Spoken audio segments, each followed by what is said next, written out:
ఇప్పుడు కేవలం 7,999 up to 10 kgs వరకు బరువు తగ్గి అధిక బరువు నుంచి వచ్చే ప్రధాన సమస్యలను దూరం చేసుకోండి. థియేటర్ లో ఫ్లాప్ అయినా ఓటీటీ హిట్ అవుతుందా? కొన్ని ఫ్లాప్ మూవీస్ ఓటీటీలో హిట్ అయ్యాయి. రాజాసాబ్ అయినా ఓటీటీలో సక్సెస్ అవుతుందా అనుకుంటే నీళ్లు చల్లుతున్నారు.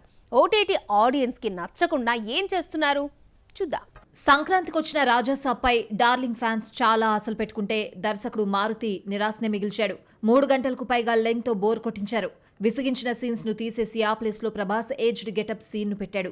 ఒక చెత్తను తీసేసి మరో చెత్త పెట్టినట్టే ఉంది గాని సినిమా సక్సెస్ కు ఉపయోగపడలేదు.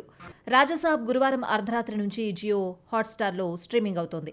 తెలుగు, హిందీతో పాటు తమిళం, మలయాళం, కన్నడలో అందుబాటులోకి రానుంది.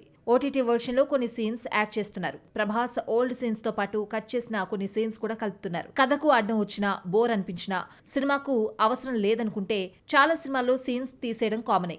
ఇలాంటి సీన్స్ ను ఓటీటీలో కలిపితే అసలుకే మోసం వస్తుంది.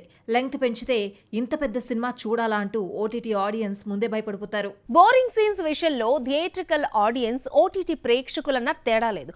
బోరింగ్ ఎవరికైనా ఒకటే, ఫ్రీగా వచ్చింది కదా అని చూడరు. అయితే హిట్ మూవీస్లో లేని సీన్స్ని ఓటీటీ వెర్షన్లో యాడ్ చేస్తే మాత్రం ఎలా ఉన్నాయా అన్న ఇంట్రెస్ట్తో చూస్తారు. బ్లాక్ బస్టర్ మూవీ ఓటీటీలో వస్తే డిలీటెడ్ సీన్స్ ను కూడా యాడ్ చేస్తారు. యానిమల్, పుష్ప 2 విషయంలో ఇదే జరిగింది. డిజాస్టర్ మూవీ ఓటీటీలో స్ట్రీమ్ చేయాలంటే బోరింగ్ సీన్స్ ను తీసేయాల్సిందే. హరిహర వీరమల్లు ఓటీటీ స్ట్రీమింగ్ విషయంలో ఇదే జరిగింది. రిలీజ్ తర్వాత వీరమల్లు విఎఫ్ఎక్స్ వర్క్, ముఖ్యంగా క్లైమాక్స్ సీన్ పై విమర్శలు వెలువెత్తాయి. దీంతో 15 నిమిషాలు ట్రిమ్ చేశారు. ఓటీటీకి వచ్చేసరికి అదనంగా కొన్ని గుర్రపు స్వారీ సీన్స్, క్లైమాక్స్ లో బాబీ డియోల్ డైలాగ్స్ ను కూడా తీసేశారు.